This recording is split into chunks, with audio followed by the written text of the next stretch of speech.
may be seated. Puji Tuhan, shalom semuanya, ibu-ibu. Saya sebetulnya pesan waktu kemarin di Central Park supaya yang pertemuan kali ini kalau yang bisa bawa suami, bisa bawa suami. Karena kalau temanya two hearts, dengan siapa saudara? Ya kan, dan bicaranya pun suami istri. Tapi oke lah, nanti bisa disaringkan kepada para suami masing-masing. Nah, dua hati, kalau bicara two hearts, dalam bahasa Yunani kata pernikahan, perkawinan, itu adalah gameo. Gameo itu ternyata bukan cuma sekedar bersatu. Gameo itu seperti fusion, menyatu, melebur. Gameo itu artinya peleburan, ya, betul-betul bukan sekedar menyatu tapi melebur, ya. Nah, saudara kekasih Tuhan, bayangkan ya, kami ini punya kebiasaan kalau pagi itu suka minum kopi. Kopi itu kan unsurnya air panas, lalu kemudian kopi itu sendiri, lalu ditambah gula, lalu diaduk jadi satu. Dan waktu kita minum, aduh, bisa nyanyi begini, jelas lebih enak. Saya tidak mempromosikan satu produk tertentu, tapi itulah kenyataannya. Anda tidak akan pernah bisa memisahkan kembali air panasnya sendiri, kopinya sendiri, gulanya sendiri, karena sudah melebur. Demikian pernikahan di dalam Kristus itu proses peleburan sedang terjadi dan seharusnya terus-menerus terjadi. Makanya next slide, kita mesti kembali kepada Alkitab, gitu ya. Buku pegangan utama di dalam pernikahan itu ya Alkitab. Anda boleh baca buku-buku di luar itu, tetapi the master handbook itu tentunya adalah Alkitab itu sendiri. Ya, kalau kita bayangkan pernikahan itu kan kayak segitiga. Ibu-ibu bayangin ya, Tuhan sebagai sumber, lalu suami, lalu istri, terhubung semua segitiga. Semakin suami istri hidup dalam kebenaran, semakin suami istri itu mencari Tuhan bersama-sama, semakin suami istri itu mengikuti kehendak Tuhan, maka yang terjadi adalah semakin lama semakin kedekatan akan semakin luar biasa, komunikasi akan semakin indah. Jadi bayangkan segitiga itu, ya, dan tingkat komitmen terhadap kebenaran sangat menentukan tingkat keintiman suami istri. Kalau suami istri itu dua-duanya berpegang teguh kepada firman, itu akan dengan tidak langsung maupun langsung itu akan membangun tingkat keintiman yang semakin mesra suami istri itu. Kenapa? Sumbernya sama, pedomannya sama. Yesus berkata, langit bumi ini akan berlalu, tapi perkataanku tinggal tetap. Sebab itu, ayo, saya mengajak ibu-ibu untuk bawa suamimu supaya sama-sama gitu, punya budaya membaca, merenungkan firman Tuhan siang malam. Saya nikahi istri saya ini tahun ini, nanti bulan September kita sudah 33 tahun menikah. Sekarang 32 tahun setengah. Ya, hanya bedanya saya lebih cepat memutih rambutnya gitu ya. Nah, tapi ya memang kan usia beda 8 tahun ya sayang. Dia lebih muda 8 tahun dari saya. Saya suka jauh muda. Jadi kami ini punya budaya. Nah, kalau sudah budaya itu sudah lifestyle, gaya hidup. Tiap pagi bangun tidur pagi, kami berdua selalu bangun mesbah, memuji menyembah bareng, doa bareng, plus disambung berikutnya kita baca Alkitab bersama-sama. Sekalipun saya punya ayat sendiri, bagian sendiri, dia punya ayat sendiri, tapi berdampingan kita selalu bersama-sama baca Alkitab. Dan disitulah sering kita tanya jawab, saling bagikan sharing. Ini harus dibangun budaya seperti ini, ya. Dan ini bukan cuma suami istri, budaya ini harus dibangun sampai ke anak-anak kita, cucu-cucu kita, dan generasi yang selanjutnya. Karena itu akan mempengaruhi kemesraan kita. Haleluya. Mana pemain musik ini? Aduh, kalau ini, mana dia? Kita tahu ibu-ibu, Hadi, Tak panggil teman-teman keyboardis saja. Kan ibu-ibu tahu lagu ini kan. Kemesraan ini janganlah cepat berlalu.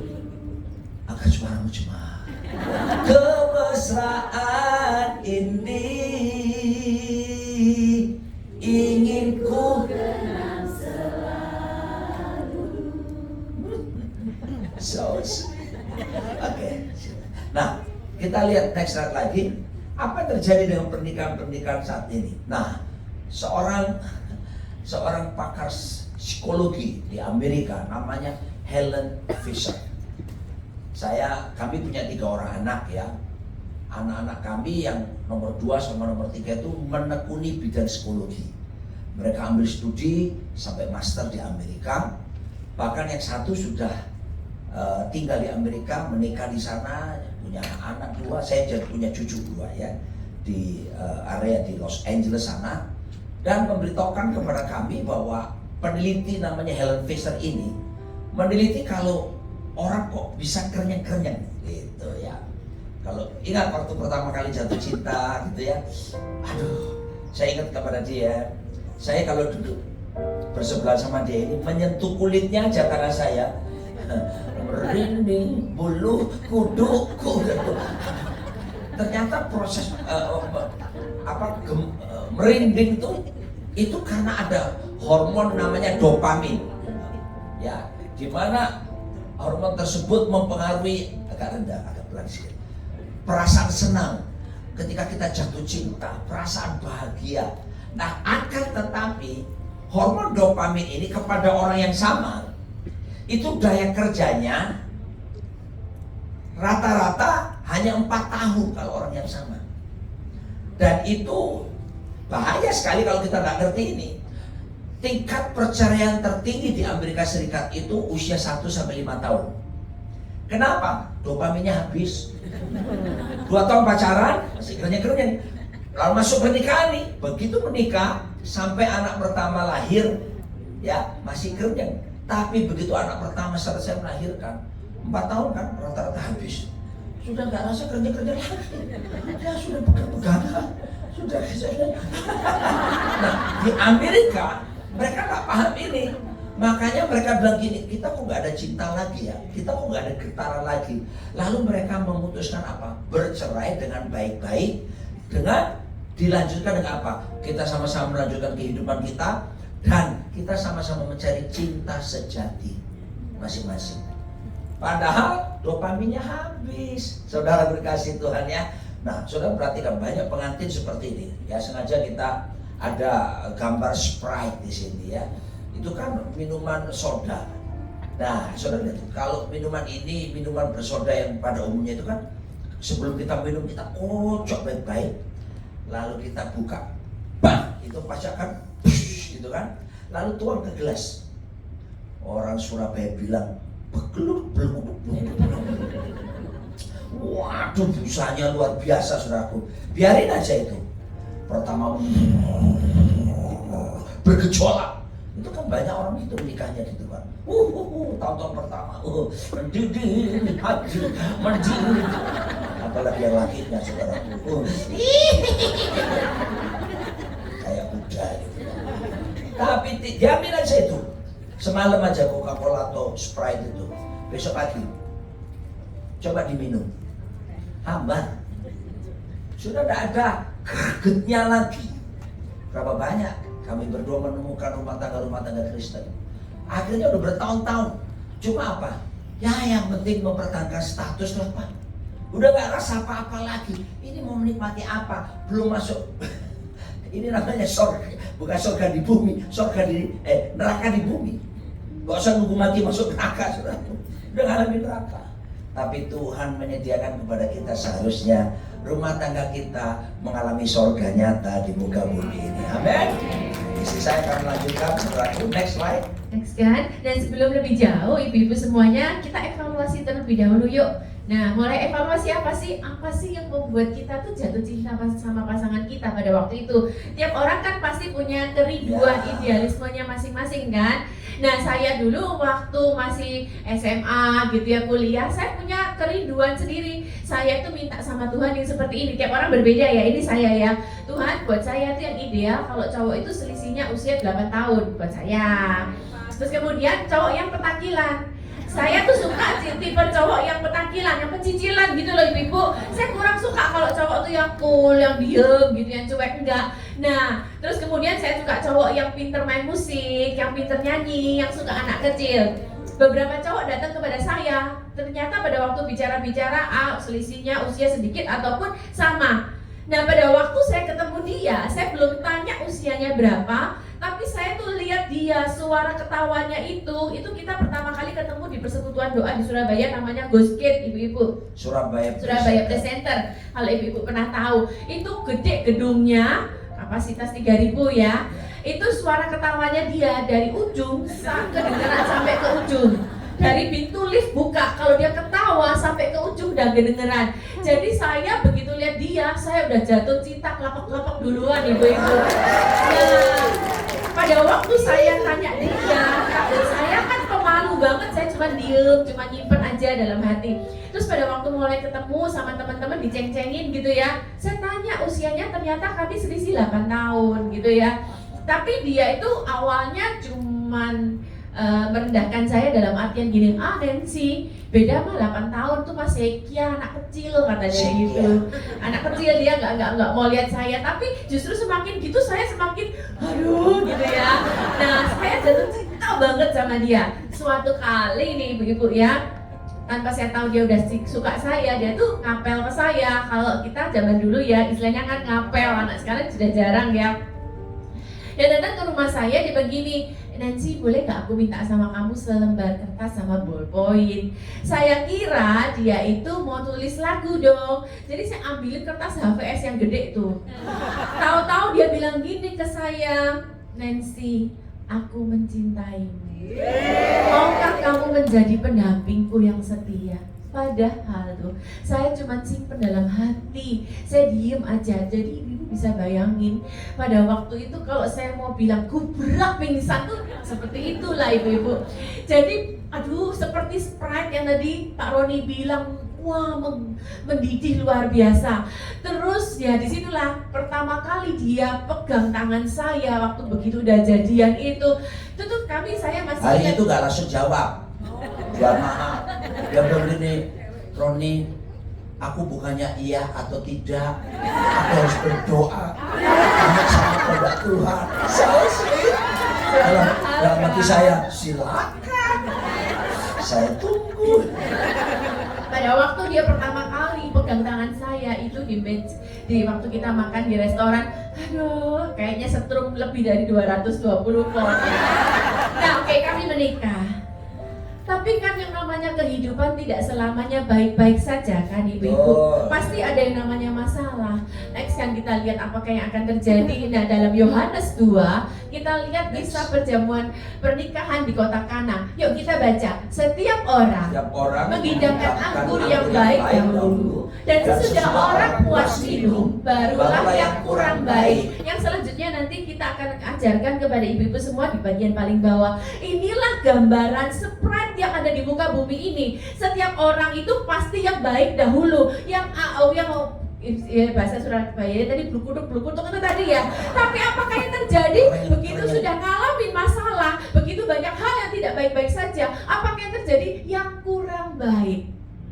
Masalah ada datang. Next kan kita lihat tidak baik-baik saja, baik masalah keuangan, baik masalah kesehatan. Saya ada cukup dekat seseorang yang salah satu sahabatnya anak kami. Dia seorang make up artist yang cukup terkenal di Indonesia. Terus kemudian ternyata suaminya yang masih umur 30-an itu terdiagnosa leukemia, kanker darah. Apa yang dia tuliskan di Instagramnya, dia bilang, aku tetap ingat janji nikahku. Dalam suka maupun duka, dalam sehat maupun sakit, dalam kelimpahan maupun kekurangan. Suaminya ini dibawa ke Singapura dan dia bekerja di Indonesia, tapi beberapa waktu terus dia mengunjungi suaminya. Hidup tak selalu selamanya baik-baik saja, Bapak Ibu.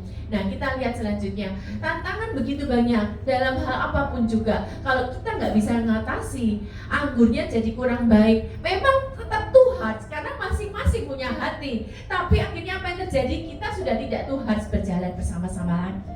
Next kan? Nah, ini tipe-tipe suami istri. Kalau ketemu tantangan, ketemu masalah, ada 4 tipe. Ini saya ambil dari ketika saya membaca bukunya John Maxwell. Ini sebenarnya buku leadership ya, tapi cocok juga buat keluarga karena ini masalah kepemimpinan dalam keluarga. Yang pertama, tipe orang namanya cop out. Cop out itu orang yang suka menghindar kalau ada masalah. Ya, menghindar. Next slide. Jadi artinya nggak berani menyelesaikan. Ada loh keluarga-keluarga begitu. Ya, sudahlah, daripada gua rame, gua ngalah aja deh. Dan kalau komunikasi nggak mau terbuka, saudaraku. Bahkan ngomongnya begini, ya, gua ngerti deh, gua ngerti. Ya deh, waktu gua yang salah. Jadi nggak betul-betul tuntas. Ya. Supaya apa? Biar cepat selesai. Ya. Terus ada lagi tipe-tipe suami yang kayak gini, ini suaminya jangan istri ya. Istri baik-baik semua sih. Ya udah terserah lu aja deh. Ini come out. Ya. Sesungguhnya tidak menyelesaikan masalah. Ya malah membiarkan sebenarnya masalah itu jadi berlarut-larut. Itu yang pertama. Yang kedua namanya hold out. Next. Hold out itu sikapnya apa? Kalau orang Surabaya bilang sudah nerimo. Kayak apa? GGGG. Nah, makanya saya suka nyanyi jadi mesti harus dulu pacaran sama dia nyanyi terus sampai turun terus. Kalau orang kan suka let it be, let it be, let it be, oh let it be. Jadi biarin aja kan. Hati-hati, nerimo, pasif. Ini hold out. Gak ada penyelesaian jadinya. And when the broken hearted people. Next. Nah, kamu sih. Habis hold out, ini yang jelek ini. Drop out. Tipe ada yang seperti ini. Yang nggak punya daya juang. Aduh, pesimis. Lalu mulai bangun asumsi, berpikir negatif tentang pasangannya. Lalu mulai berpikir, ya sudah kayaknya nggak, memang bukan cinta sejati. Lalu ingat teman SMA, Johnny. Hati-hati saudaraku ya. Tetapi orang-orang yang dalam bilangan 13 di situ diceritakan ada 12 pengintai yang diminta untuk bisa mengintai tanah Kanaan. Mereka orang-orang Israel yang baru keluar dari Mesir. Apa yang terjadi? 12 ini orang hebat-hebat. Pemimpin, kepala suku. 10 orang lihatnya bangsa Kanaan itu bangsa raksasa. Ya, nanti kita ditelan, kita pasti kalah. Tapi hanya Joshua dan Kaleb, 2 orang pemimpin berkata, tidak, mereka boleh gede, tapi kita punya Tuhan yang jauh lebih gede, kita sanggup mengalahkan, dan seterusnya. Saudaraku, 10 pemimpin itu drop out. Akibatnya mereka nggak sampai ke tanah Kanaan. Hanya Joshua dan Kaleb yang bisa sampai ke tanah Kanaan. Ya, kita minta anugerah Tuhan supaya jangan sampai kita ini mudah menyerah. Ya, proses selalu ada loh. Gak apa-apa. Proses, ketika proses jangan protes. Kita proses, jangan protes karena proses menyebabkan progres hidup kita. Amin. Kalau ada proses kehidupan, the cross before the crown. Salib dulu baru kemudian mahkota disediakan. The test before the testimony. Ujian dulu baru nanti ada kesaksian. Ya, the thorn before the throne. Duri dulu diizinkan terjadi, tapi akhirnya tahta disediakan Tuhan bagi setiap kita. Jadilah tipe yang keempat. Yang keempat ialah next, all out. Nah ini adalah tipe-tipe orang yang oke, kita ada pergumulan, kita ada masalah. Ayo kita selesaikan, ayo kita hadapi, kita tuntaskan. Orang Surabaya bilang otot kawat balung mesi keringet wedang jahe. aja. Ya, saudara lihat itu. Di masa kesulitan ada Ishak dan Ribka, suami istri ini. Di masa kekeringan ekonomi, banyak hal. Ya, kita seringkali terjadi seperti itu. Justru mereka meningkatkan kemesraan. We have to move in the opposite spirit. Kita mesti bergerak dalam roh yang berlawanan dari dunia ini. Ya, ketika paceklik saudaraku, Ishak Ribka saudaraku berjumbu-jumbuan. Menurut ilmu psikologi, orang kalau stres katanya, yang laki-laki katanya gak gairah. Kenapa saudaraku? Karena gak mengerti kebenaran. Seharusnya saudaraku, ketika tekanan datang, stres datang, bangun keintiman lebih besar sama istrinya. Karena ternyata terbukti saudaraku, ketika orang membangun hubungan seks, itu akan menolong kita melepaskan kita dari stres. Sepi. Silent night. Aduh, saudaraku dikasih Tuhan. Ya, kasih tahu suamimu, sayang, jangan panggil suamimu papa ya. Saya heran orang-orang itu begitu berkata nikah, mama, papa, you cannot make love yet with your daddy. Panggil dia sayang, panggil namanya atau apapun, sweetie, honey lah. Bertobat yang panggil papa. Kamu tidak bisa bercinta sama bapakmu. Loh, karena panggil papa mama itu dari Alkitabiah. Kita mesti kembali ke Alkitab, ya. Oke. Jadi semakin ada tekanan, ayo bangun keintiman, kemesraan. Bilang sama suamimu, yang hujan turun lagi. Ini kalau hujan turun dia bilang, sayang kenapa? Romantis. Saya ngerti. Tanda-tanda telah nyata. Perempuan kasih tanda kan, kita mesti pakai siap.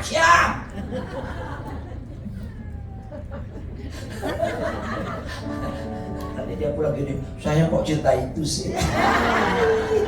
Oke, nah lalu kemudian mereka berusaha bahkan terus kembali untuk menggali sumur-sumur, berusaha untuk bisa mengatasi persoalan yang dihadapi.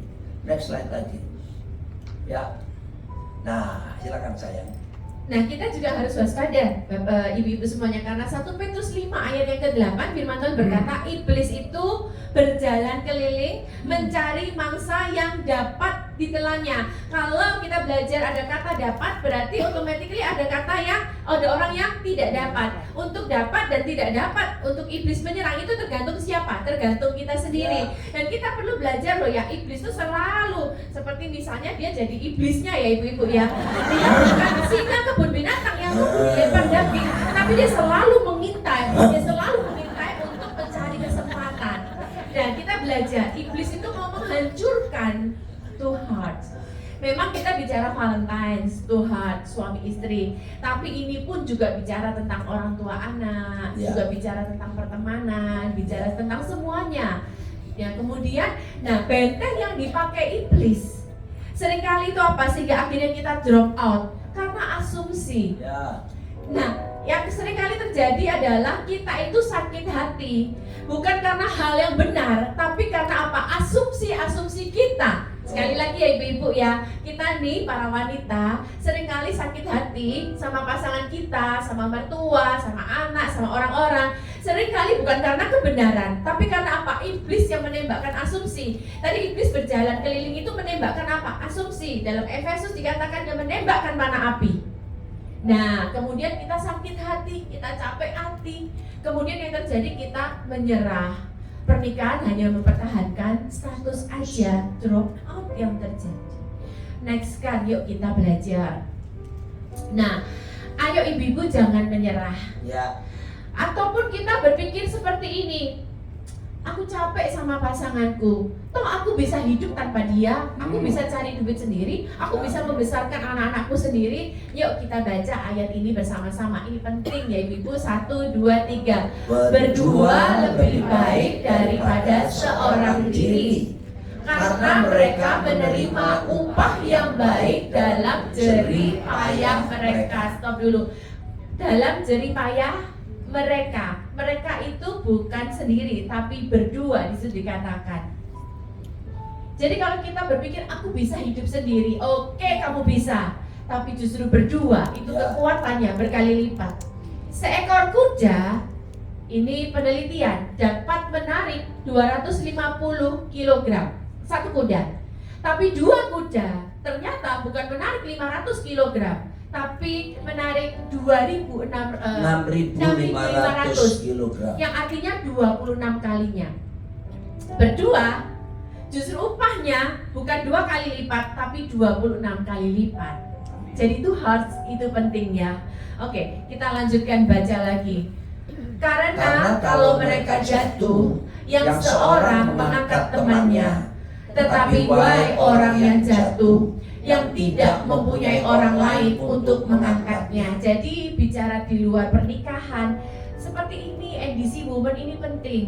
Kita harus ada dalam komunitas, Amen. harus ada dalam core. Tadi dikatakan core wanita, sesama wanita bisa curhat. Kalau kita ada masalah, teman kita bisa encourage setiap kita. Terus kemudian kita lanjutkan lagi. Dan bila mana seorang dapat dialahkan, dua orang dapat bertahan. Tali 3 lembar tak akan mudah dipatahkan. Diputuskan. 1 lembar dikatakan dapat dialahkan. Kelihatannya kita wanita hebat, wanita yang strong, bisa bekerja, wanita luar biasa. Tetapi ingat firman Tuhan berkata, kalau kamu seorang diri aja, iblis itu begitu mudah. Makanya hewan itu yang paling dimangsa itu apa? Kalau hewan sendirian, tapi begitu bergerombol, pemangsa tidak mangsa. Tetaplah ada dalam gerombolan, tetaplah ada dalam pasanganmu, dalam komunitas. Itu penting ibu-ibu. Tetapi di situ dikatakan 2 orang dapat bertahan, tapi tali 3 lembar tidak mudah diputuskan. 2 bicara apa sih? Suami istri. Tapi tali ketiga adalah Tuhan. Saya bawa tali, kemarin saya seharusnya sempat mau perbaiki Bu, tapi ke Singapura, ke ini itu tidak ada waktu. Ini kemarin sudah saya kasih peragakan di Central Park. Ibu-ibu siapa yang punya anak perempuan di sini? Punya anak perempuan di sini. Ibu pernah enggak kecilnya kepang rambut anak kita? Bisa enggak kita kepang anak kita dengan dua bagian aja? Enggak bisa. Saya ketika mencoba beli tali ini, saya beli tali pramuka, beli online. Saya pikir kan jalinannya cuma seperti terpilin ini. Saya penasaran, pada waktu saya buka, ternyata itu pun bukan 2, tapi terdiri dari 3.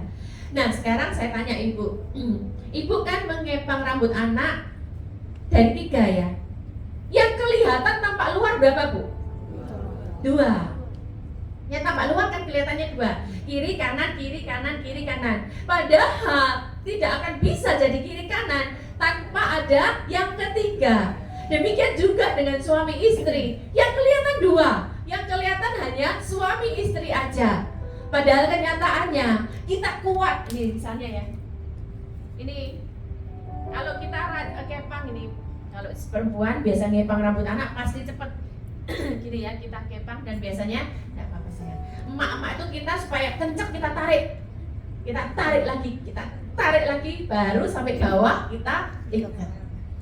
Jadi bicara tarik, ayo kita semakin mengokohkan hubungan kita sama Tuhan. Tadi suami saya bilang, suami istri kan seperti segitiga. Jadi masalah pasti aja, entah itu keuangan, entah itu kesehatan. Tapi jangan menyerah, jangan capek, karena Kristus ada bersama kita, masih dan pasti ada harapan. Next kan, selanjutnya lagi.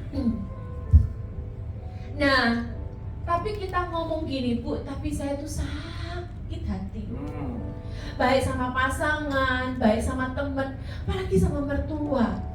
Nah kalau kita pelihara sakit hati Ibu, apa sih yang terjadi? Tadi pendoanya, siapa yang berdoa sebelumnya tadi ya, dikatakan siapa di sini yang sesek. Nah rupanya kalau orang itu nyimpen sakit hati, namanya orang tuh sakit hati pasti sama orang dekat dong.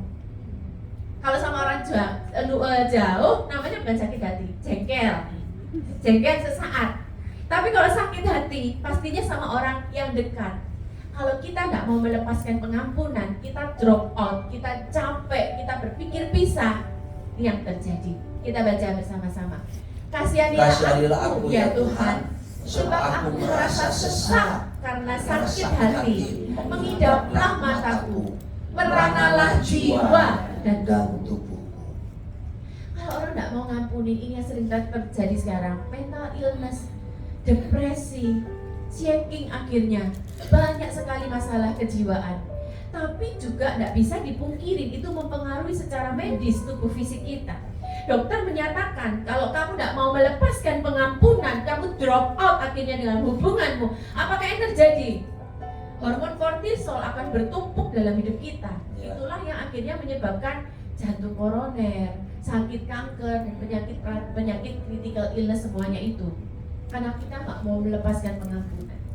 Satu kali saya bersaksi, kita tuh sempat ke Sydney, Australia. Kita berjalan ke Botanical Garden. Dalam kondisi keliling di taman, kita sudah capek. Kita lah ketemu sama seorang perempuan tua. Dia pakai kursi yang bisa ada listriknya. Dia keliling di Botanical Garden.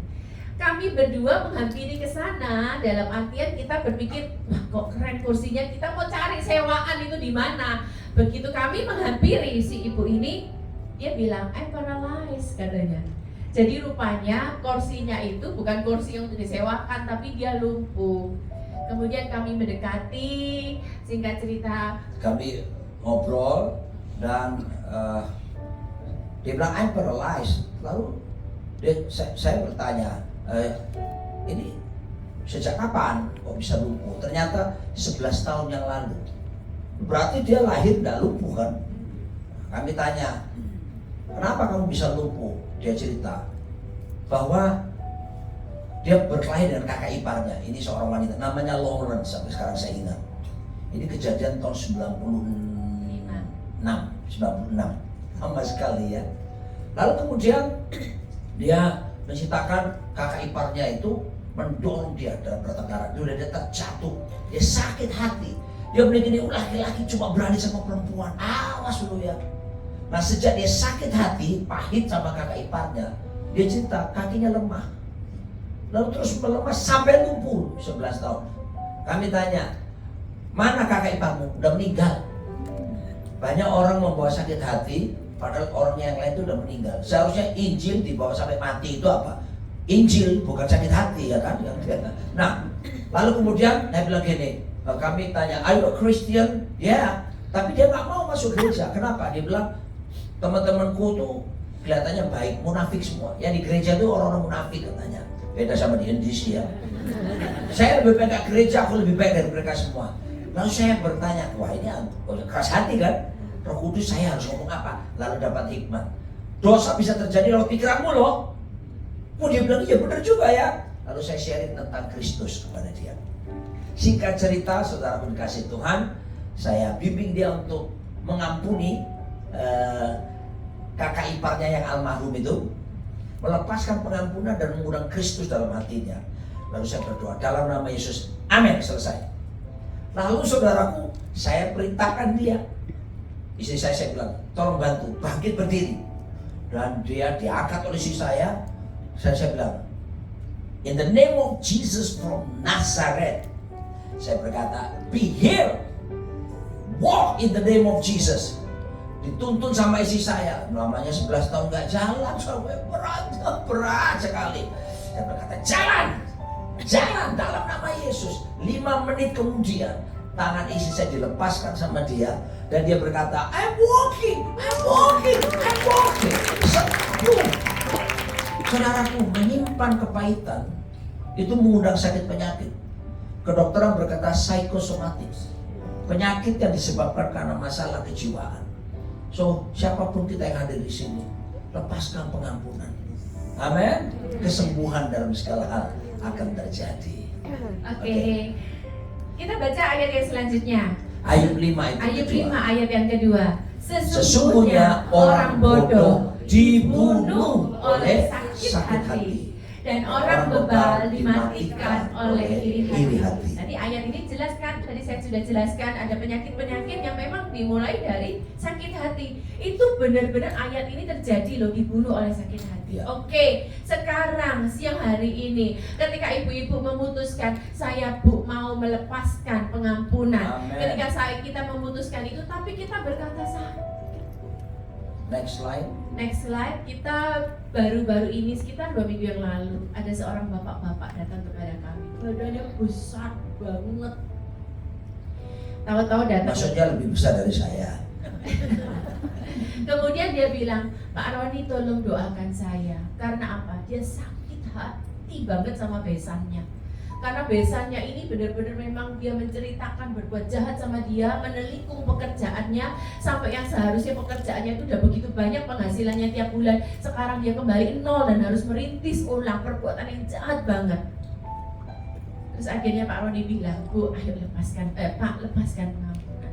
Walaupun besar badannya keluar air mata, Pak. Ayo lepaskan pengampunan. Karena justru dengan kita mengampuni, kita itu Tuhan tuh buka jalan. Ingat ceritanya Hana dan Penina.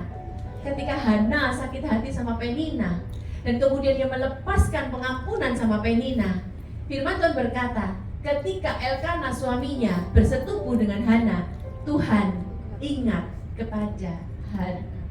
Jadi kalau hari ini ibu-ibu berkata sakit, Bu, tapi keputusan kita, saya tidak bisa, Bu. Next selanjutnya ini ayat ini kita baca bersama-sama yuk, ibu-ibu. Bahkan jikalau ia berbuat dosa terhadap engkau 7 kali sehari dan 7 kali ia kembali kepadamu dan berkata, aku menyesal, engkau harus mengampuni dia. Lalu kata rasul-rasul itu kepada Tuhan, tambahkanlah iman kami. Jadi kalau siang hari ini kita sudah berpikir, di titik kita sudah drop out, kita sudah menyerah, kita sudah berpikir sudah tidak bisa ngampuni suami lagi, percuma dia sekarang bilang minta ampun, minta maaf, nanti berbuat lagi. Tuhan ngajarin, kalau kita tidak bisa, murid-murid itu bukan minta tambahkan iman ketika minta mujizat, bukan minta iman ketika mengalami meminta sesuatu yang lain, tapi untuk mengampuni. Dia bilang tambahkan iman kami. Kalau saat ini ibu-ibu bilang berkata aku tidak bisa, Bu, sulit, sakit tiap hari di depan mata, menyakitkan. Sekarang kita berkata tambahkan iman kami Tuhan, minta kekuatan. Karena ketika Tuhan mengampuni kita, Ia juga memberikan kepada kita kasih karunia untuk kita mengampuni. Paling akhir, ketika Anda mengampuni, maka kasih karunia diberikan. 2, kasih Allah mengalir. 3, kemuliaan Allah bekerja. Jadi dalam diri kita ini sudah ada modal kasih karunia dan kemuliaan. Orang bertanya, Pak, kapan doa Bapak kami itu yang paling bagus, yang paling penting yang mana? Bapak kami yang ada di sorga, terus dikuduskanlah namamu, datanglah kerajaanmu, jadilah kehendakmu di bumi seperti di sorga. Berikanlah kami pada hari ini makanan kami yang secukupnya, dan ampunilah kami akan kesalahan kami, seperti kami juga mengampuni orang yang bersalah kepada kami. Dan janganlah membawa kami ke dalam pencobaan, tetapi lepaskanlah kami dari yang jahat, karena Engkau yang punya kerajaan dan kuasa dan kemuliaan sampai selama-lamanya. Ternyata ayat yang ke-14 selanjutnya berkata, karena jikalau kamu mengampuni saudaramu, Bapa di sorga juga akan mengampuni. Tetapi kalau kamu tidak mengampuni, Bapa di sorga juga tidak akan mengampuni. Saya nggak peduli berapa besar tingkat ekonomi kita, berapa besarnya urapan kita, berapa besarnya jam terbang pelayanan kita. Kalau kita nggak akan mengampuni, Bapa di sorga juga tidak akan mengampuni. Oleh sebab itu, mari kita saat ini untuk bisa to hearts, maka proses pengampunan itu harus jalan terus. Kekuatan kita tidak seberapa, tapi ada anugerah, ada kasih karunia yang Tuhan sediakan yang akan memampukan kita supaya bisa melepaskan pengampunan. Amin. Oh, ini penting sekali. Kalau kita mengampuni, kita akan wajah kita jadi berseri-seri. Ya, kalau saya berbuat salah sama dia, mukanya cemburu. Saya ngaku mau makan, dia siapin makan. atur maka tapi mukanya gini. Sebagai suami saya tahu ada sesuatu. Bohong suamimu kalau nggak tahu. Itu bohong dia. Pasti ada. Kalau kita berubah wajah, berubah sikap pasti merasakan. Selesai makan, saya ajak dia ke kamar. Ada apa sayang? Kamu kok mukanya enggak apa-apa. Nah, terus terang dong. Kan kita sudah berjanji bahwa kita mau selesaikan. Karena ketika saya menikahi dia, setelah pemberkatan nikah kita ada tambahan janji. Apa itu? Pokoknya kalau ada masalah konflik apapun, sebelum tidur malam hari kita beresin. Dan itu kita pegang sampai hari ini. Lalu tambahan komitmen, kita bangun mesbah tiap hari. Dan itu kita lakukan sudah 32 tahun lebih. Sampai tadi pagi kita berdua mesti doa bareng. Lalu saya bilang gini, namanya perempuan, ini kalau foto karakter ungu 6, saya kuning 6. Saya ngomong dulu baru mikir. Ini mikir dulu baru ngomong. Beda kan? Dia bisa ingat kapan saya buat salah, peristiwa apa aja. Ya tadi jam sekian waktu ini kamu ngomong kasar sama aku, dia bilang gitu. What? Oh, aku besar di Surabaya, orang Surabaya sekali nyeletuk. Oh sayang, kamu terluka dengan perkataanku. Saudaraku, ya kamu ngomong kasar kayak gitu. Saya sadar bahwa itu melukai dia. Langsung saya berkata gini, sayang, sorry ya, aku sudah bermaksud, aku minta maaf, aku salah. Dari dia langsung gini, nggak apa-apa kok.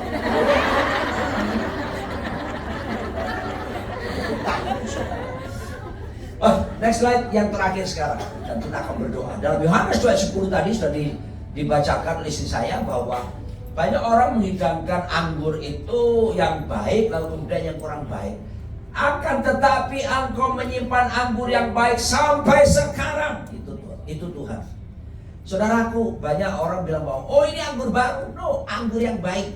Anggur yang baik itu kata Yunani dipakai kata kalos. Kalos itu artinya excellent wine. Ya, bahasa Inggris baik itu kan good, lebih baik better.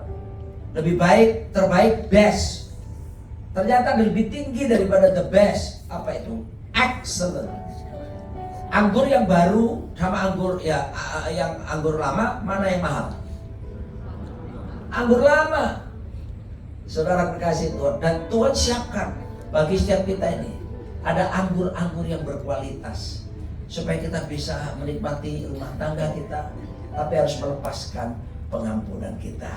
Siap ibu-ibu? Surga tidak jauh loh.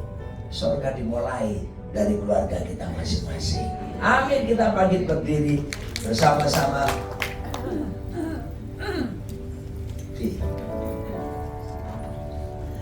Kalaupun gini, waktu nyanyi lagu ini, tolong bayangkan kepada siapa kita. Mungkin bukan suamimu, bisa jadi anak kita, bisa jadi mertua. Karena Anda tinggal di bumi mertua indah. Aduh, dikoreksi terus. Bisa jadi temanmu, bisa jadi teman pelayanan. Berapa banyak dalam pelayanan seperti ini gesekan. Dan mulai berpikir gereja di Jakarta mah banyak. Gereja di Living Mall ini pun ada beberapa. Lalu mulai berpikir nggak di sini juga nggak apa-apa. No, kalau mau pengen bertumbuh harus tertanam. Oke? Nah, waktu nyanyi lagu ini, pertama bayangin Tuhan. Ya, lihat ke atas gini nyanyi terus bayangin Tuhan, terus sambil gini bayangin orangnya. Kalau orangnya banyak, akan ada orang sakit hati banyak rombongan. Jangan gini toh. Mengalir kasih dari tempat tinggi, oh ya, mengalir kasih dari tata Allah Bapa, mengalir,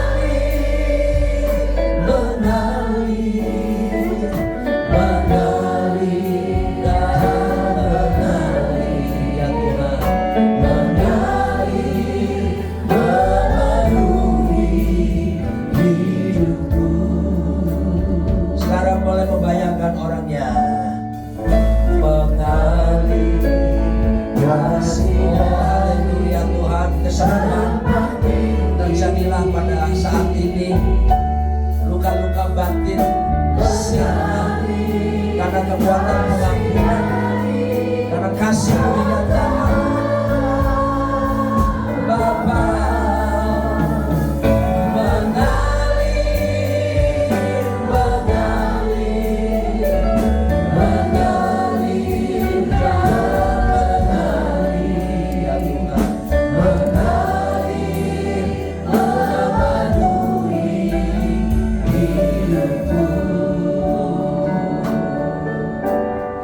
mulai sekarang, ibu-ibu, kepada siapa Anda terluka dan sakit hati, sebutkan namanya orang itu.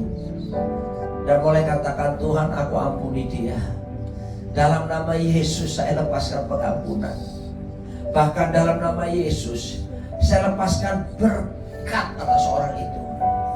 Dalam nama Yesus. Ibu-ibu harus tahu ya, siapapun yang melukai kita, yang berbuat semena-mena, ada konsekuensinya loh. Jangan dipikir dia kok cuma enak-enakan ya. No, Tuhan tahu loh. Dia juga harus bertanggung jawab dengan apa yang dia buat terhadap Anda. Ya, oleh sebab itu gak usah berpikir negatif. Misalnya supaya orang itu ketabrak mobil lah, kejatuhan barang dari langit lah, kepalanya pecah lah. Gak usah, karena ada konsekuensi dia yang dia akan hadapi sendiri. Tapi sekarang mulai lepaskan pengampunan. Ayo kita pejamkan mata, katakan orang namanya dan katakan, Tuhan aku ampuni. Tuhan aku berdoa sekarang, lepaskan anggur yang berkualitas itu dalam nama Tuhan Yesus, supaya kami pulang dengan tidak membawa sakit hati lagi, tapi kami pulang dengan kemerdekaan. Anggur yang berkualitas diberikan, sehingga kalaupun ada hubungan yang kurang baik dengan pasangan kami dipulihkan Tuhan. Mulailah dari kami ya Tuhan. Sebab kalau kami mengharapkan orang lain berubah, kami lebih dulu harus berubah. Sembuhkan hati yang luka Tuhan.